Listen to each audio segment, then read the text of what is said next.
Welcome to Study Current Point. आज है 3 सितंबर 2020। 3 सितंबर से करेंट अफेयर के जितने भी इंपॉर्टेंट क्वेश्चन बन सकते हैं सारे इस वीडियो में डिस्कस करेंगे और हर क्वेश्चन से रिलेटेड इंपॉर्टेंट फैक्ट भी आपको बताऊंगा, तो आप पूरा वीडियो ध्यान से देखें। इससे पहले हमारे चैनल पर नए हैं तो सब्सक्राइब करके बेल के आइकन को दबा दें, जिससे पल पल की अपडेट आपको मिलती रहे। तो चलिए शुरू करते हैं। आज का पहला क्वेश्चन है, हाल ही में राजस्थान के अलवर जिले के भिवाड़ी में स्थित प्रौद्योगिकी केंद्र का उद्घाटन किसने किया है? इसका आंसर डी हो जाएगा। हाल ही में राजस्थान के अलवर जिले के भिवाड़ी में स्थापित प्रौद्योगिकी केंद्र का उद्घाटन नितिन गडकरी ने किया है। तो चलिए इस क्वेश्चन के डिटेल्स को देखते हैं। एमएसएमई के केंद्रीय मंत्री हैं नितिन गडकरी। इन्होंने ही हाल ही में राजस्थान के अलवर जिले के भिवाड़ी में स्थित प्रौद्योगिकी केंद्र का उद्घाटन किया है। अब राजस्थान की बात है तो राजस्थान की राजधानी जयपुर है और राजस्थान के वर्तमान समय में मुख्यमंत्री अशोक गहलोत हैं और राजस्थान के राज्यपाल कालराज मिश्र हैं और राजस्थान में लोकसभा सीटों की संख्या 25 है और राज्यसभा सीटों की संख्या 10 है। इस क्वेश्चन से इतनी जानकारी मिलती है। तो चलिए अगले क्वेश्चन पे चलते हैं। हाल ही में किस बैंक ने होम उत्सव शुरू करने की घोषणा की है? इसका आंसर डी हो जाएगा। हाल ही में आईसीआईसीआई बैंक ने होम उत्सव शुरू करने की घोषणा की है। तो चलिए इस क्वेश्चन के डिटेल्स को देखते हैं।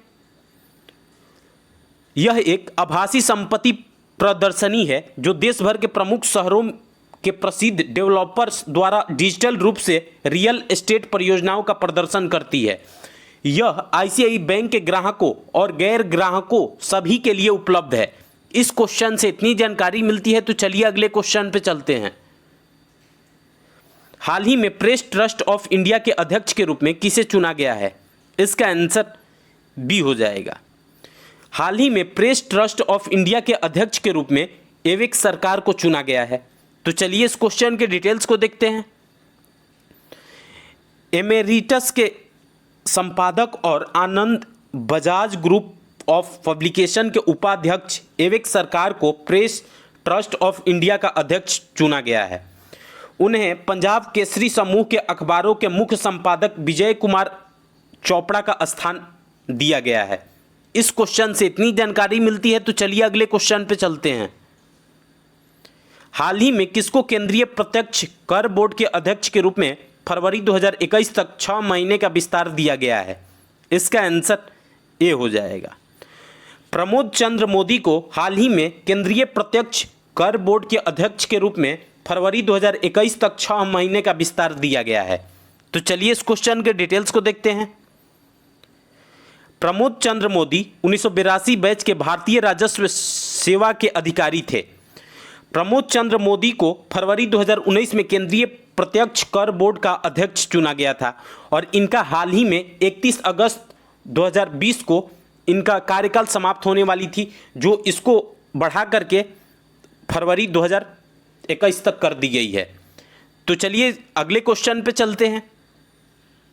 साइकिलिंग समिट 2021 की मेजबानी कहाँ होगी? इसका आंसर डी हो जाएगा।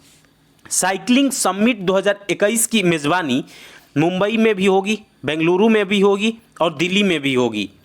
तो चलिए इस क्वेश्चन के डिटेल्स को देखते हैं। साइकिलिंग फेडरेशन ऑफ इंडिया देश में साइकिल चलाने की संस्कृति को बढ़ावा देने के उद्देश्य से 2021 में पहली बार साइकिलिंग शिखर सम्मेलन की मेजबानी करेगा। शिखर सम्मेलन द्वारा प्रत्येक शहर में लगभग 25,000 लोगों को आकर्षित करने का अनुमान है। इस क्वेश्चन से इतनी जानकारी मिलती है। तो चलिए अगले क्वेश्चन पे चलते हैं।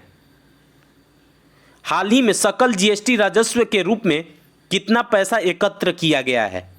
इसका आंसर ए हो जाएगा। हाल ही में सकल जीएसटी राजस्व के रूप में 86,449 करोड़ रुपए इकट्ठा किए गए हैं। तो चलिए इस क्वेश्चन के डिटेल्स को देखते हैं। हाल ही में सकल जीएसटी राजस्व 86,449 रुपये इकट्ठा हुआ है।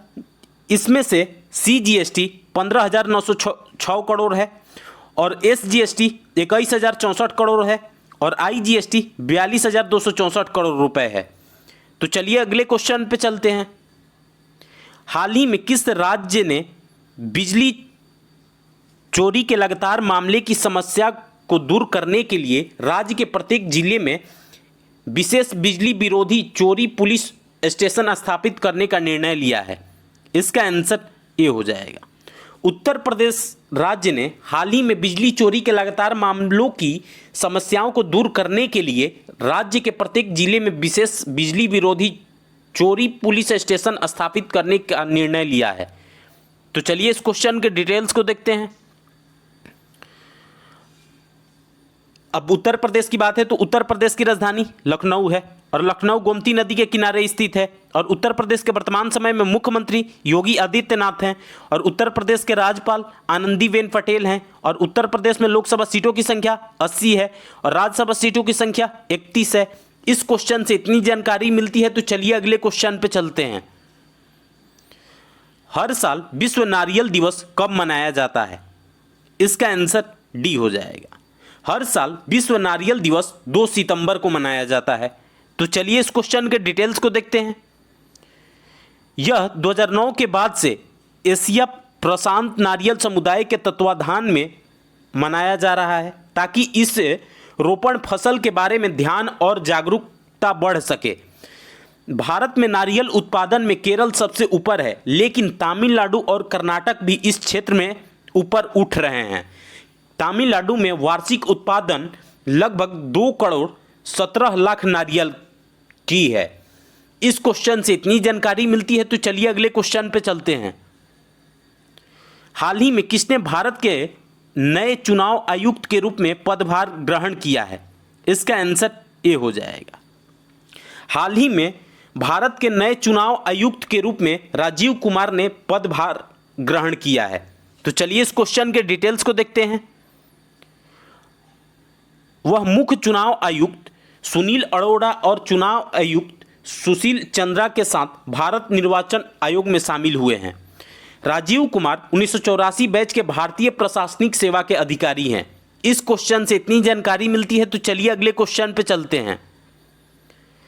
हाल ही में भारतीय नौसेना के साज सम्मान के प्रमुख के रूप में किसने पदभार ग्रहण किया है?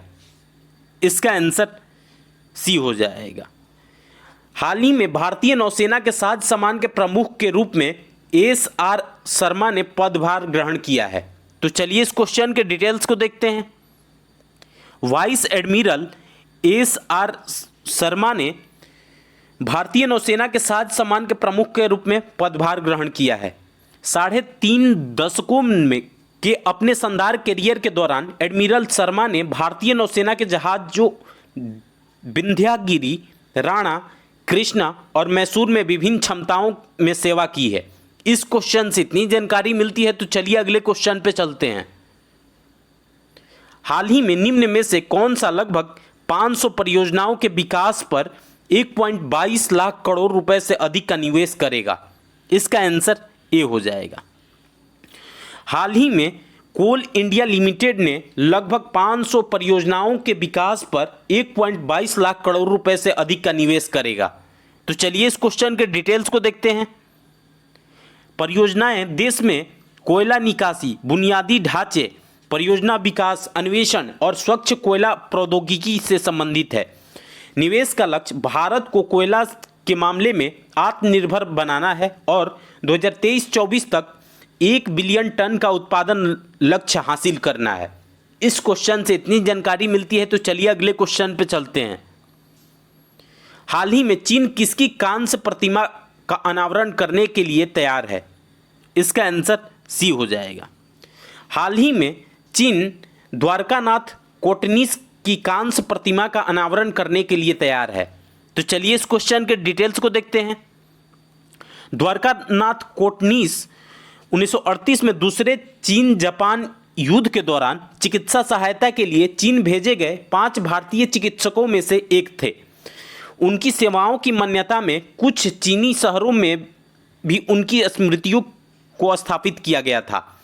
अब चीन की बात है तो चीन की राजधानी बीजिंग है और चीन के करेंसी यानी मुद्रा रेनमिनवी है और चीन के राष्ट्रपति शी जिनपिंग है। इस क्वेश्चन से इतनी जानकारी मिलती है। तो आज के लिए बस इतना ही। अगर आपको यह वीडियो यूजफुल लगा है तो ज़्यादा से ज़्यादा लाइक करें। यदि आप हमारे चैनल पर नए हैं तो सब्सक्राइब करके बेल के आइकन को दबा दें, जिससे पल पल की अपडेट आपको मिलती रहे। और आपके पास जितने भी स्टडी रिलेटेड व्हाट्सएप या फेसबुक ग्रुप है उसमें इसको शेयर करें। Thanks for watching.